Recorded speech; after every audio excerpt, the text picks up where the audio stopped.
Good day, everyone. We're here with some people from the Back to Eden Lifestyle family. Actually, I would like to introduce my sisters, and we are the Stuger part of the Back to Eden Lifestyle family. We are here together, which is a unique thing because this is actually the second time that we are together in a very long time.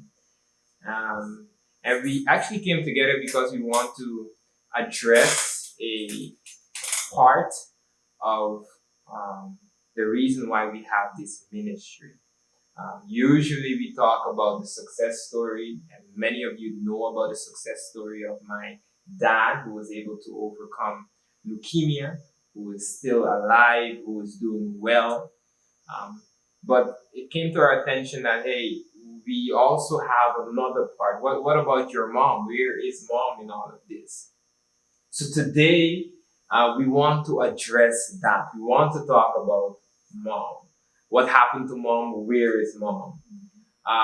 Just for clarification, we are the children of Ruben Stuger and Patricia Stuger.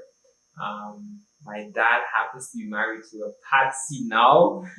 That's not our mom, our biological mom. She is our stepmom. And I would just first like us to go through the list of children that they have, and starting from the eldest all the way down. So let me just give everyone an opportunity to introduce themselves, and starting with the eldest sister. Okay, hi guys, my name is Luetta Patricia Stuber Fleming. I'm the eldest of five siblings, born August 23rd, 77. It's okay. And yeah, I'm proud to be the eldest of all my siblings.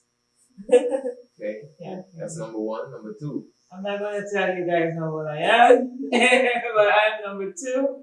I'm Melissa Stuger, and um, mom. I could say that. I could say this on camera. I was mom's favorite. That's not true. That's a dispute, but let's just continue. No.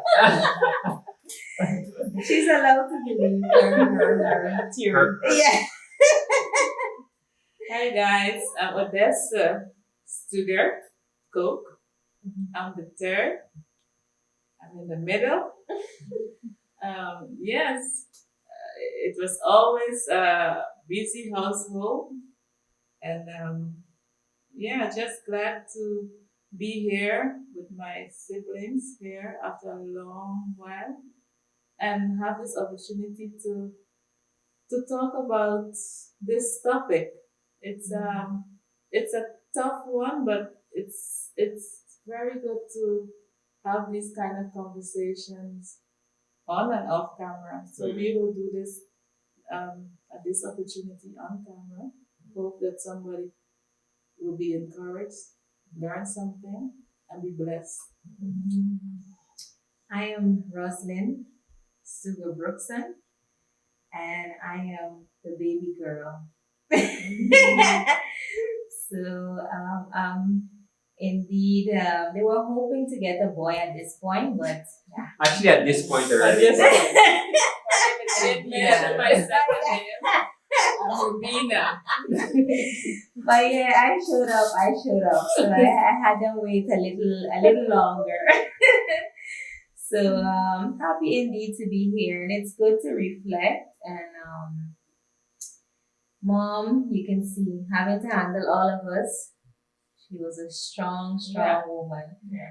So I think she deserved some of that is deserve to be spoken about, Hands down. right? And I think that is what we're gonna try to do.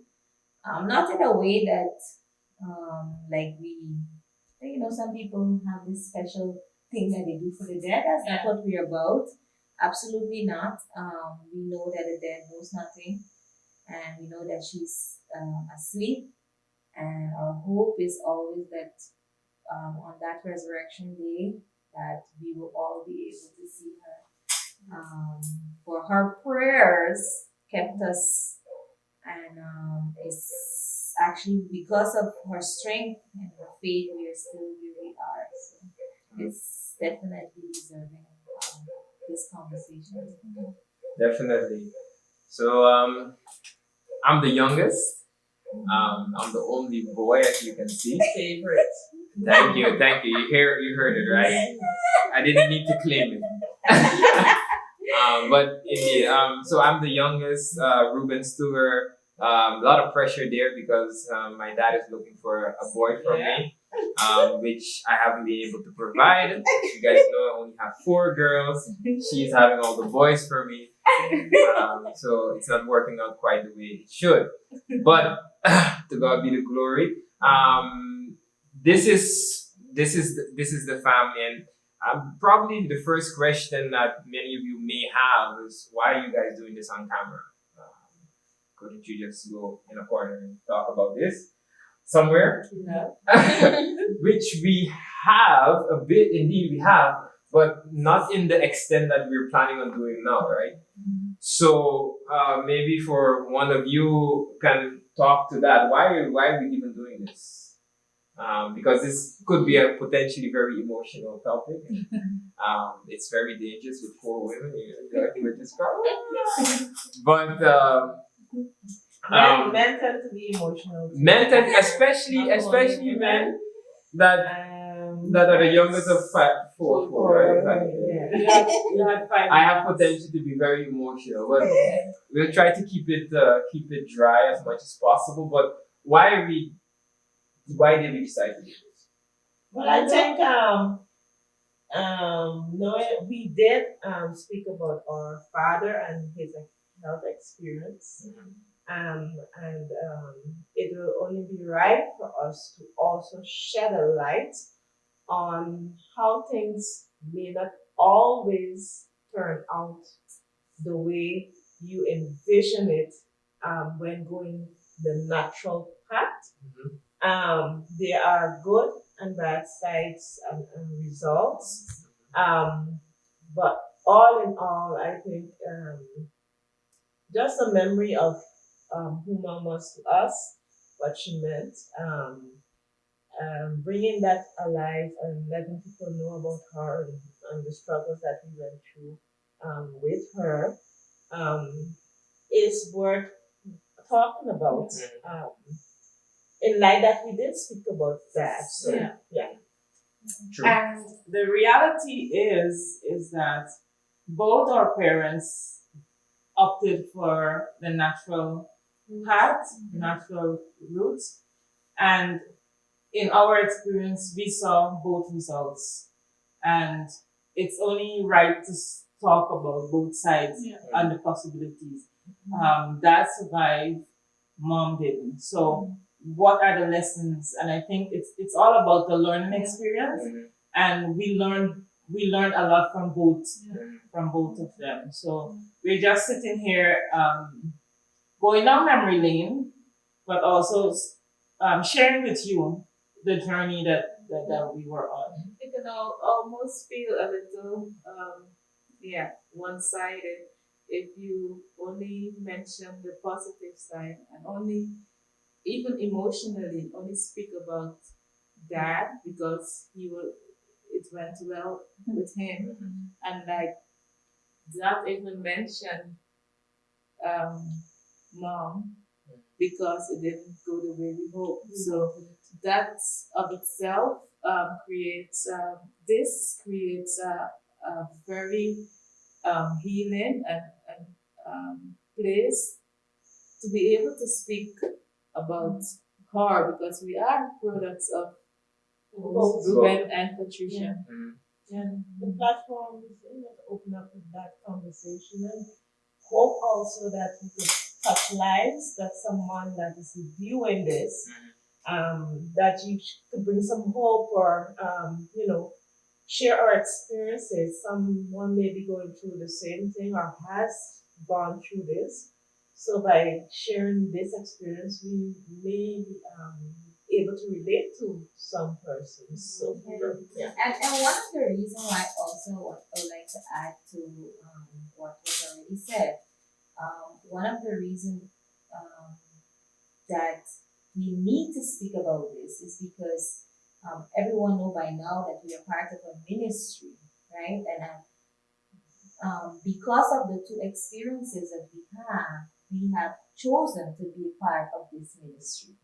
And I firmly believe, as much as we speak about that, that mom is more the driving factor behind why we are here and why we keep pushing. Even though it's not, we don't speak about it much, she is the driving factor, and especially for me, because if I look back, I felt when she was sick that I was not appropriately equipped for the route that she chose to take. So I couldn't back her up. I couldn't give her the care that I find that we should have been able to at that point, because I was just lacking in that area. I didn't know much of what even to offer. So and that is one of the areas that I chose after that experience that I'm going to correct no matter what. I'm going to try to understand this so that you don't have to go through that. Definitely, and I think you said something very important, and that is, I think one of the main reasons we're doing this is to show you the role mom played in Back to Eden Lifestyle Ministries. So she had a part in the formation of this ministry, in the formation of, because she raised us, obviously, and instilled certain principles in us. And maybe this is interesting to know, and a lot of people would not know that, is that dad actually got sick before mom. Maybe we can speak a little about that, so that people have they have a timeline and they can have a reference point. So dad actually got sick before mom. Mom actually was one of the driving force in helping dad to recover. She's the one that prepped the meals. She's the one that did the juicing. She did a lot Kept of work. him on the straight Kept and him narrow. on, yeah, because if that you know, wasn't very easy. dad, we love you. But my His dad, struggle was real with certain stuff. Yes. Mom was there before him. Yes. Mom was on board with the reform. Yeah. She kept her end of the bargain.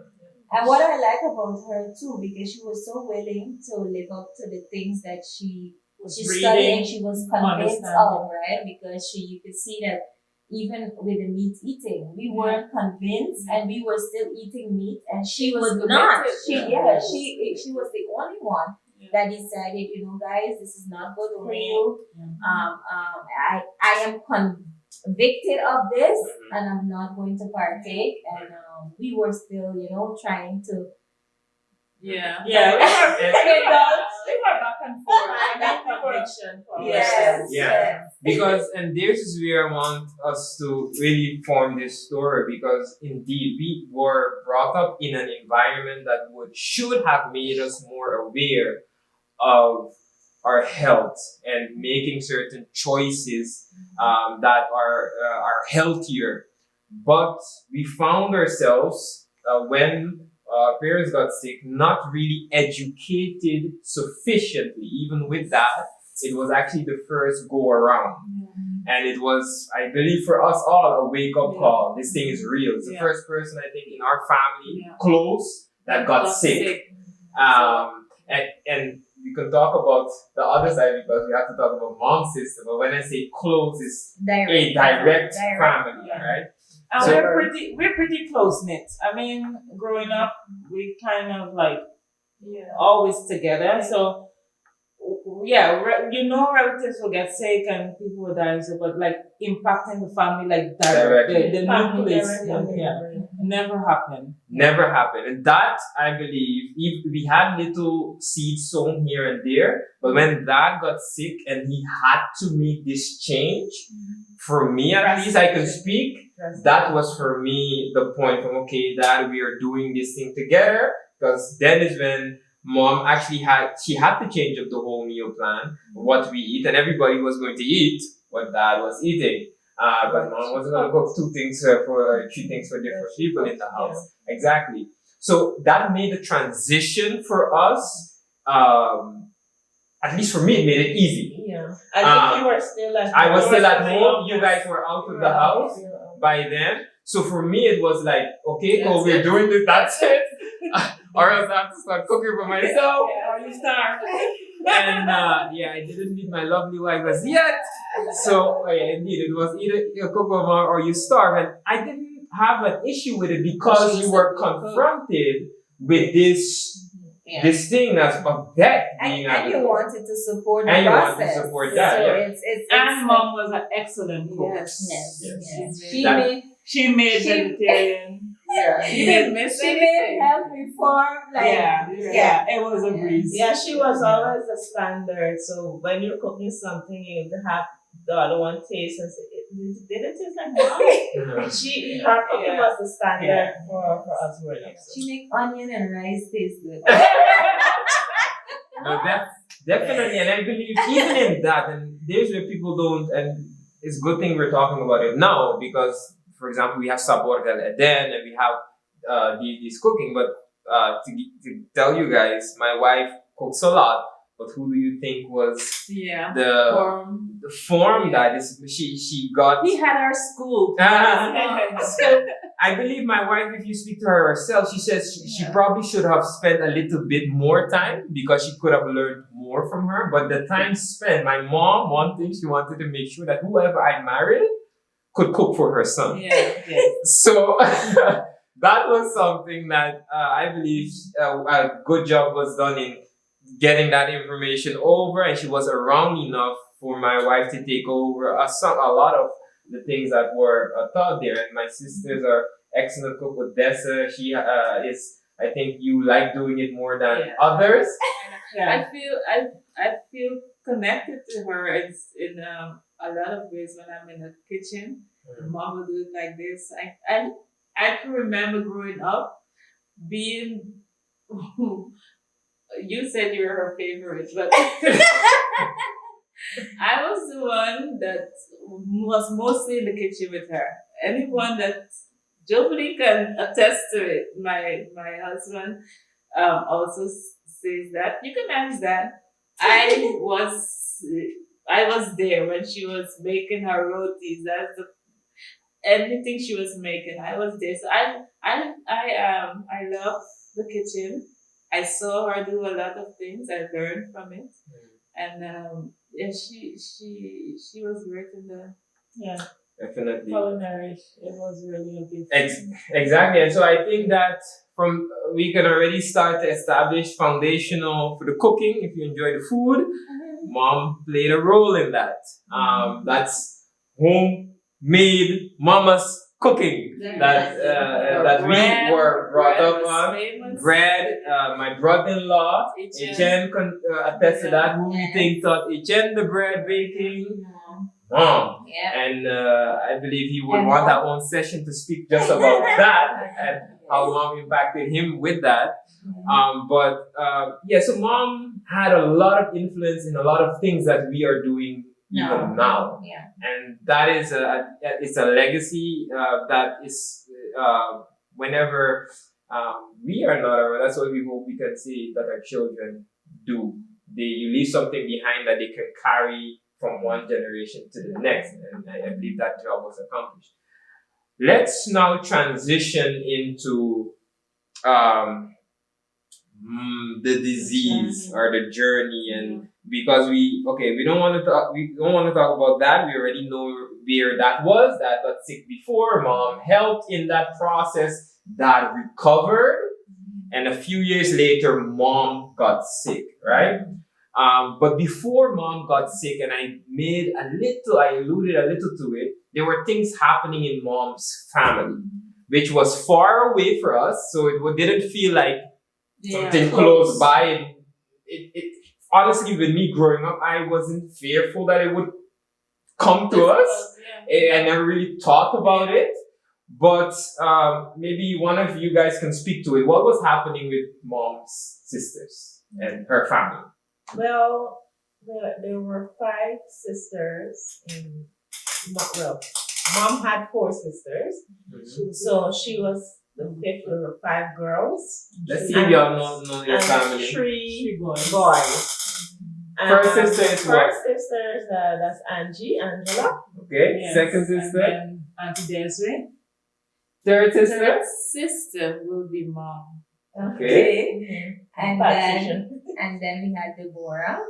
And then you had Carmen. Yes. Yeah. So mom had. Well, actually, there were five girls, right? And they have three boys. Yes. Those are Right. still alive. Now tell me what happened. What was happening with the girls specifically? Well, Angela came down, I think, in 1991. She passed in 1991, but in that same year she was diagnosed, and that went very fast actually. And she was diagnosed with breast cancer, and that process went very fast. Was she Sorry. Was she 40 when that happened? I believe she was in her either her going to her 50s, so if it's 45, somewhere around that age, where and she was, I think she was living in St. Lucia at the time. She was doing some ministry, some work there. So we got that news 1991. I could still hear mommy screaming about that. We're in Suriname. We were just I was unbelief because it was the first impact of that kind that coming so close and this illness, this sickness. So that was the first that was the first death. And then what happened after? Breast cancer. This Auntie Desiree, the second girl now, the second girl in line, she also developed breast cancer, and it was 8 years after. In 2000. She 2000. passed away in 2000. Yeah, and hers was also a pretty from diagnosis to the time of passing was pretty like. It was longer than the 6 first, months. Yes, but it was but pretty it fast. was fast. It like the disease process. The just her getting sicker and sicker and sicker. You could it was fast. You can see The progress. The progression was very fast. Very aggressive. And then I think then is when we kind of like started to ask questions like, what's really going on here? You guys were old enough to be asking those questions because I was 2000. No, why we started asking questions because they were all like young. They were pretty young. None of them were 50 at this point, and some awareness of. Because breast both cancer. were breast, Breast and some cancer. awareness with me then. I can remember being careful, don't hit my breast because I might get cancer. So the awareness started to come and be there that awareness was there, the education also. And the funny thing is, not only that, but I can remember like family members like saying like there's a family curse. And like it's going from one sister to the next. So by the second sister, I started with the third sister. That type of talk. Okay, the third The third. could be third sister is who? third sister was Auntie Carmen. That's correct. That was also breast. Yes. Third sister. So now we have 3 in a row, all on the 50. all on under 50 breast cancer, right? Carmen She and passed away in 2000. Carmen. I don't know if you can lie. I don't know if you can have favorite aunts and. But you didn't know the rest. I didn't know the rest to be fair, Yes. but I loved Auntie Carmen. Carmen. And she was the light of the party. And I can't even put her, no, I can't put her because I love Auntie Debbie too because she was also a delight and always, always nice to But actually, all of them are like the same. From what I heard, I mean, I was also Very young, like jovial. junior, Yeah. but so I don't, but I can remember, the experience, especially in the market. Yes, that's Auntie Angie. Auntie Angie calling. Let's always have something to laugh about or something to share. Yeah. So they were a delight and lively. and lively. Yeah. Yes, so it's No dull moments. No. Very much involved with our lives. Yes, They were yes. really With the children, involved. hard workers. And had a presence. So Yeah. we remember, although we were small, we remember them Yeah. specifically having part of our life. Yeah. Being part of I our remember when I got married, Auntie Carmen came Yeah. across to the wedding That and was she nice. was like, she brightened up. People That were was asking me, smart. who was this woman? Yes. Yes. No, Yes. all people that we don't know, didn't know, never met, they were like, who is, she needs to come back. She needs to, to be here. No, Auntie Carmen was a, so that one, for me, that was the first one that hit. That one hit because to be honest, I was too young for Auntie Angie. I was too young for. I saw pictures of Auntie Desiree, but it didn't really hit. Auntie Carmen hit me because I actually spent time with her. I laughed with her, and I actually hugged Auntie Carmen. It reminded me of mommy so much because I used to remember in St. Martin when looking. I would think it's mommy and I hug her and it is Auntie Carmen. They look alike so much. So that one hit home. Kind of like this. That one hit home. Yeah, and you got remember too because it hit I think harder also because she was just there. I got married in 2005. And she passed away in 2008. So you can imagine the time that we spent and laughing and That hugging. was the last time. Last time. Yeah. And then Yes. when she So left, really and then we heard she got sick. And then, she passed. Wow. And then it was really getting Scary now. Yes. At this point, This is it's crazy. And at really this gets point, I think scary. it's been a rumor Then the family started. curse. Yeah, about the family curse. Because I can remember one of someone shared experience with one of the daughters being chased by a neighbor or something like that. And the neighbor said, don't come here, because this is a curse and you're bringing the curse to her property. So she didn't want the young child to come there because Auntie Carmen had six children, right? Yeah. So, and the youngest, when she passed, I think I can remember, she was 8, if I have it correct. Yeah, she I was think still her in primary youngest school. was 8. So that made an impact because I was feeling for my cousins. I couldn't imagine at that point being Losing 8 your and mom. losing my Losing your mom. yeah. So that I can remember that really Yeah, it just really was was a yeah, shocker. it was That was hard, definitely. Moving forward, it got harder because now we're talking family curse. We're seeing something is going on. Yeah. It's consistent. This is crazy. Yeah. Rosalind, yes. who's and, next? and then the next one after Carmen was Auntie Debbie. And actually, the thing is with Auntie Debbie started, I can remember, contacting me when she was having some things that she wasn't too sure whether it was what she thought it was. And I think she was also fearful to even Say the word. face it. Yeah. Say the word Face, cancer. Like nobody yes. wants to really say the Yes, word. yes. But So- she was sensing that something And was wrong. to have buried your sisters. Back And to at back. that Because point, she attended.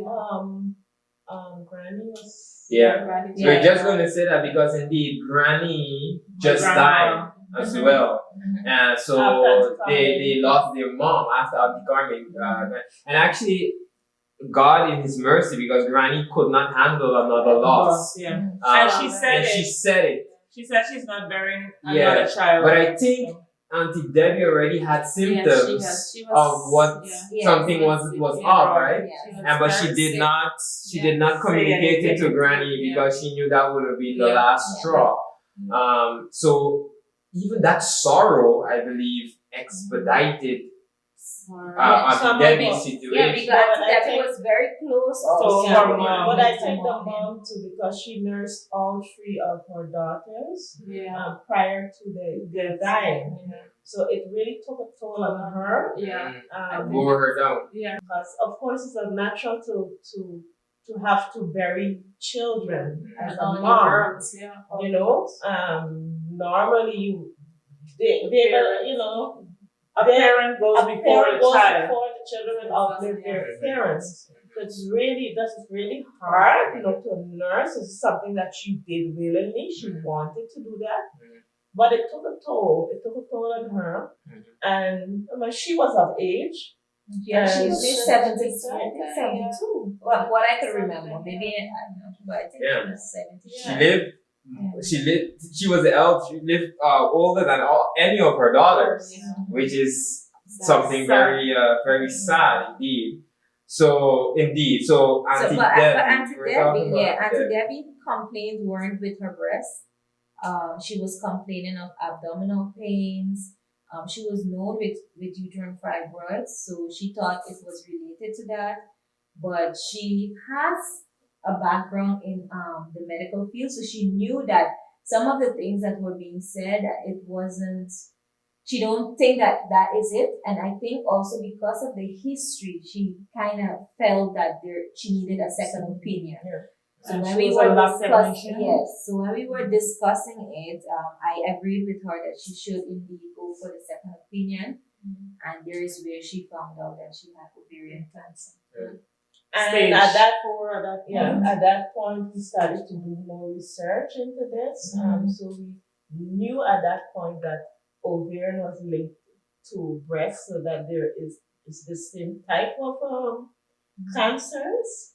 If it does not affect your breast, your ovaries. So that was also one of the reasons we wanted to make sure that she was okay and that she had a second opinion on her symptoms. Yeah, and I can remember that process because that was one that I was old enough to clearly go through the understanding that someone is sick within the family and understanding that this is a potential threatening disease. Because also with Auntie Debbie, I think most of us were at her wedding. Yep. I was pregnant. You were pregnant. Yeah, that would have been something you would have been consistently for a few years. But no, but okay, yeah. So most of us were at her wedding, and a few years. This was actually just a few years just after that, which was very very sad, and it came quick. She had a lot of pain. I could remember. What I also could remember, and this we could probably can talk about mom. For mom, how it was for mom hearing Auntie Debbie was sick. How was that? How can you shed some At light? that point, mom, I can sense mom getting worried.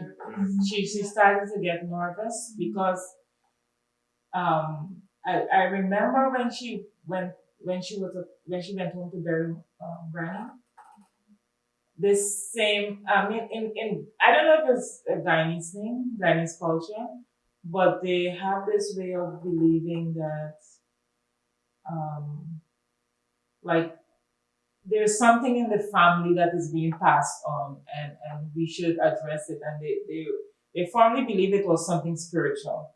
But at this point, we were doing some homework, and we realized that it is a genetic problem because it seems to only be affecting the girls, and the speed with which it erupts, and then it just goes like that, and then that's how we stumble. I think around that same time, Angelina Jolie was in the news about her diagnosis and the preemptive, yes.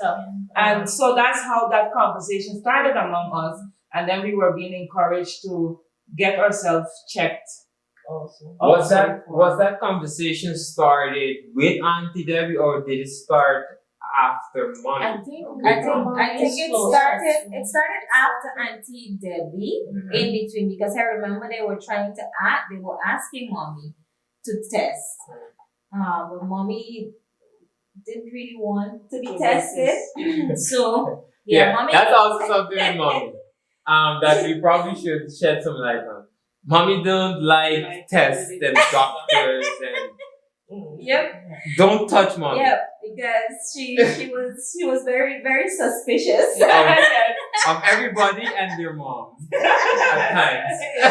Yes. She wasn't fond of the white coat. I think there's a medical term for it. So she didn't want to be tested, and even though they were advising her to be, because of course the medical field wanted to know, because even with the BRCA gene, they never saw it as bad as we were experiencing it in our family, because usually it's sometimes one or two, but you're just having them back to back to back because gene expression just does not work that way. So they were trying to figure out, let's see. Yeah, let's see. And since mommy didn't want to get tested, we said, okay, we're gonna do the testing. Yeah, but before we reach there, because that's jumping ahead, we're skipping a part of the story. We get there though, because I think it's an important aspect to talk about. Okay, so we were at Auntie Debbie. Auntie Debbie got sick. Auntie Debbie's funeral. Mom was experiencing symptoms. Mom, I can remember around that period. Mom didn't even really want to go to America because Auntie Debbie was living in America. Mom was back in Holland with me. Yeah, because prior to that she was over by me. Before that she was in St. Martin, and before that she was in Curacao. Mom was a world traveler. She had children all over the place. So she loves spending time with her grandchildren. Once you have children, mom is at your house. So that's why we decided to have children. We had a little late. But mom, so mom was back at home in Holland, in the Netherlands, and then Auntie Debbie got sick, but she didn't really want to go. Dad had to nudge her like, you need to go. Why do you guys think it was the reason she wasn't really fond of the idea to go? I can only imagine. I think it's confronting. It was confronting. It is something that this again. And from what we were hearing about the prognosis and so from Auntie Debbie, it was not something that was very positive. So I think she was fearful to go through this. Now she would be the only sister left. The only one that she didn't have a mom to go through it with. And it was very confronting for her too. I mean, what next, right?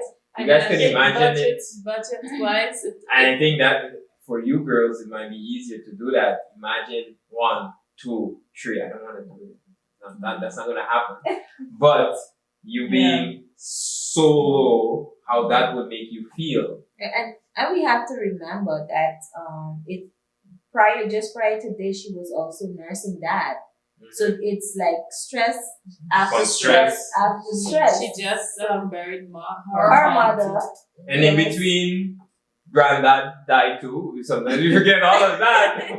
But granddad passed as well. So and I think also what played a role is that she would have to be facing it alone because dad was not able to travel with her for whatever reason. So she would have to do the reason. Yes, you're being modest. We couldn't afford to send both parents halfway around the world. For that reason. Yeah. So she would have to be facing this alone. And it was tough. It was tough. And then around that same time, she herself started to experience some pains discomfort. Yeah. And she used to call it moving gas. Yeah. Right? I can remember some of Or the terms. dropping uterus. Or dropping uteruses. Yes. That term is coined by my mom. Yep. When she used to have a certain feeling, she said, "My uterus drop." Yeah. But mine still drops. And yeah, And I know you have to line up and put up your foot. to put it back in place. but hey, when you don't know things, you just repeat certain things, right? And we weren't that well educated at that time. So we weren't that versed. So we used to repeat a lot of nonsense. Like we can put it out. But Science will catch up. probably. But anyhow, so mom indeed, she was stressed at that point. She felt things happening within her own body. And then indeed she had to travel now to visit her very sick sister. And then eventually she also had to travel to Trinidad to bury her sister, because Auntie Deb got buried in Trinidad. Very stressful period. I can remember her telling me a story, and I don't know if she told me that or I heard from one of you guys, about how her brothers were calling her to come home, because obviously we don't talk about them much, but they must be going through all of this, the stress of losing their sister one after the other. You were asking, we can imagine. You can imagine, but exactly. That would be detrimental for me as well, as using your loved ones after each other. And I believe one of my uncles, it was Marky, he's the baby boy, right? He was the one crying, saying, "Patsy, you need to go." And I could just imagine, because I could imagine that uncle. I felt that pain that you want your sister to be close by you. And actually, she said she was planning on coming home. She didn't really want to though. I know. I think dad would have done it in an instant, but I don't think mom was wanted to go back. If she wanted, she would have. Yeah. But she wasn't ready, but she wanted to do it for him, for him, because she felt his pain. His pain, exactly. And she wanted to address that pain, because that's how they are. Yeah, but she also wanted to be around her children. And I guess she was torn.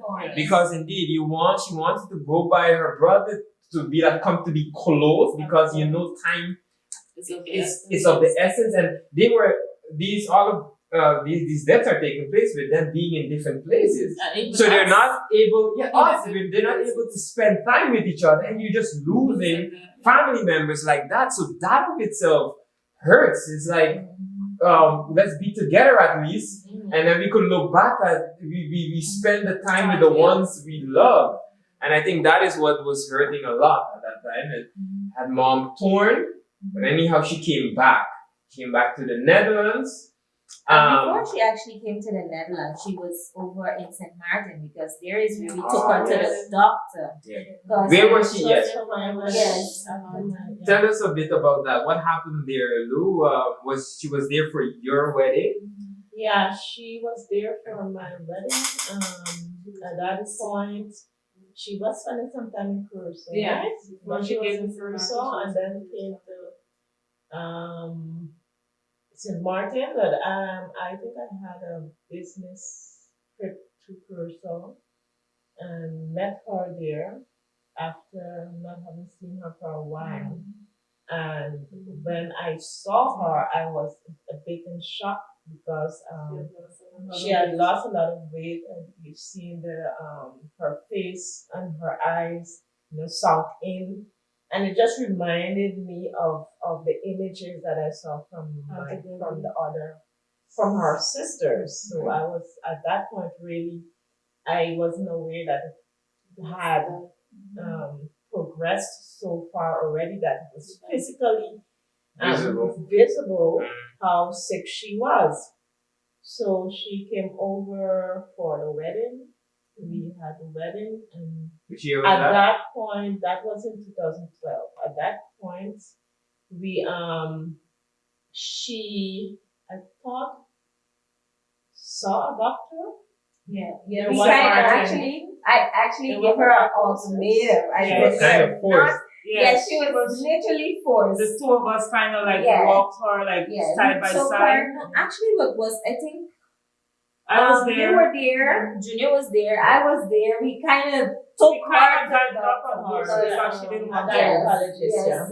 And I, of course, mom being mom, she wanted a female gynecologist. We made all the necessary arrangements for her to feel comfortable, but we told her she has to go and get checked. And we took her there, and the gynecologist spoke to her because she knew that she didn't want to come, and she was trying to make her as comfortable as possible.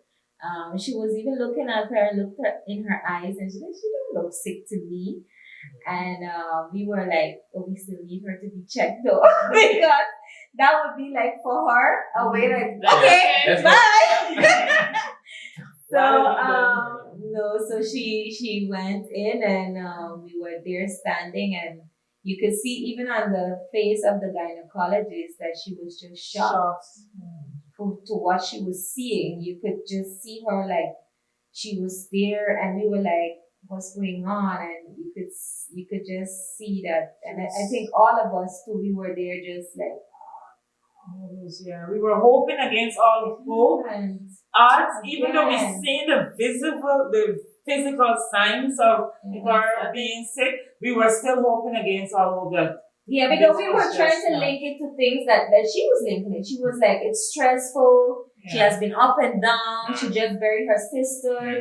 She she was kind of also linking it to that. And she was like, guys, don't be concerned because it's just because of all these stresses and everything will be okay. So we were hoping that was indeed yeah, but I was not in that denial.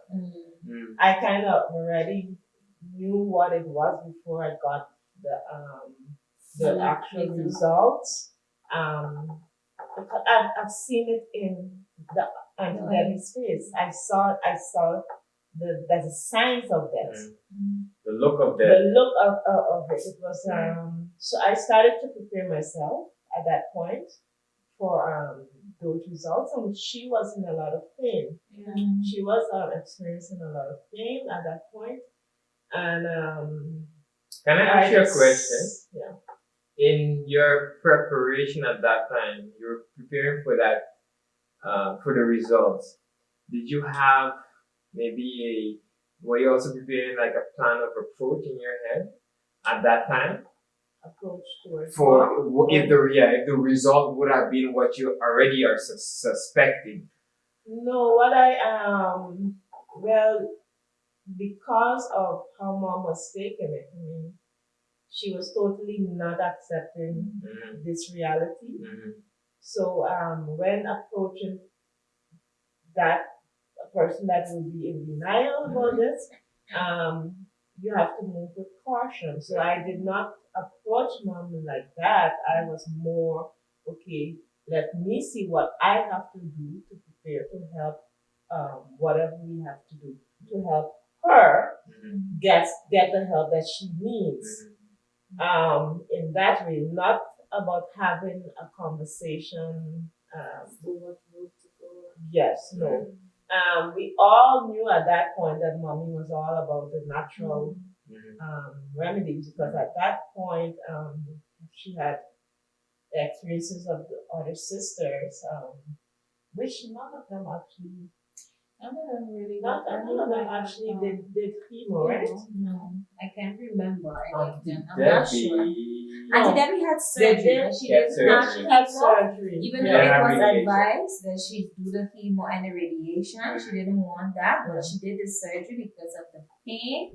She was in a lot of pain, and she wanted to at least be able to manage that, and also to see if with the surgery backed up with the natural route that she was planning to take, that she would have recovered. So she wanted to give that a try. What was significant is that every time a doctor will cut into one of our aunts' womb or one of the area, even to take a biopsy or to cut in for surgical reasons, And from the time that happened, everything expedited very fast after that point. That was very Not to with go. Not to go. Noteworthy. noteworthy. It's as if you are cutting the cancer into the bloodstream. That was an experience that happened. I think Carmen had some type of she did go to the hospital and they did something, but they couldn't help her, and she decided, okay, at the end she wanted to go home because she didn't really see herself, envision herself dying in the hospital. She wanted to be close to her family. Francie Debbie, after her surgery, everything went very fast. I mean, we were there within 3 weeks. She was gone, right? So she didn't even get to do what she, as I say, after surgery, she wanted to go at a facility where she could get the care, but she didn't even get to make it at a facility because she got so sick. Nobody expected her to spend hours in the operating room. When she came out of I remember I spent almost a half a day waiting for her to get out of the operating room. And then she had lost so much blood, they said, and then she was in the ICU. And then she spent, I think, about 3 days in the ICU. And then she went on the ward. She was so weak. They did so much gutting. Her colon, parts of it, because it had already spread. So they were trying to get as much as possible of the cancer out. That it really knocked her out. So then she wasn't fit enough to go and do what she wanted to do afterwards. Yes, because there's nothing to work with, and that's sometimes what we have to understand. Sometimes people want to combine both sides, but you have to be vigilant and understand that the natural needs something physical to work with. And sometimes when you take a lot of that away, it can be detrimental. And every situation is different, so don't take this and run with it and make it into something general. Yeah, but it has a lot to do with also the stage. Because remember, they're discovering this at a late stage of having this disease process. They're not catching it at an early stage. And also getting back to that question, preparation for mom, because after the passing of Auntie Debbie, we all were concerned about mom, and we were already initiating and asking her to do the things that preventively that needed to get done to prevent something from happening to her. But the thing is with ovarian cancer, with breast cancer, some persons catch it by doing a self-examination, mammogram, so forth. But with the breast cancer, but the ovarian cancer, that is something that's very difficult to detect. When you already started to feel the symptoms, the pains, and so that is an indication that it had already gone very far. Unless you are constantly doing what they call the echoes to see the form of the ovaries and the way it is in its natural state, you would not detect something really is happening until and then we started getting information about the C125 and C19 indicators. But that's just an indicator of something's going on. It's not specifically diagnose a cancer. Yeah, but the thing is too that the time that we took her to the doctor was also the first time it was ever done. So it's not that she had anything that you could base it on, that you can say, okay, this is the baseline and this is what it is. So there's something going on. So because, as we said, mom was always had this phobia for doctors and hospitals and clinics. Yeah. You had nothing to work with. It was what it was. But what would you say to someone who maybe is going through something like this, maybe in their direct family or one of their aunts that have had sisters that pass? Like, what would you say can be done preventatively to help to get this at an earlier stage? Because, of course, we're trying to teach persons from out of our experience what could be done preventatively to prevent further deterioration. Well, I think that's a good point, and I know we are now in the education part of what we're doing now, but I would save that for a separate talk or presentation. We will talk about things that you can probably do from before, what we have learned. What I want us to do now is maybe get a bit more into the story of mom. And we're gonna have to do this in two parts. So this we're gonna cut and we're gonna do session 2, so that we can talk more in depth as to mom's process. Then we're gonna start from St. Martin period, because there's where it really hit home. She was diagnosed, it was real. This is something we have to deal with. And then we're going to talk straight through to her passing, and the healing process and the learning, what we have learned thus far. So this is part 1. Stay tuned for part 2 as we continue this conversation.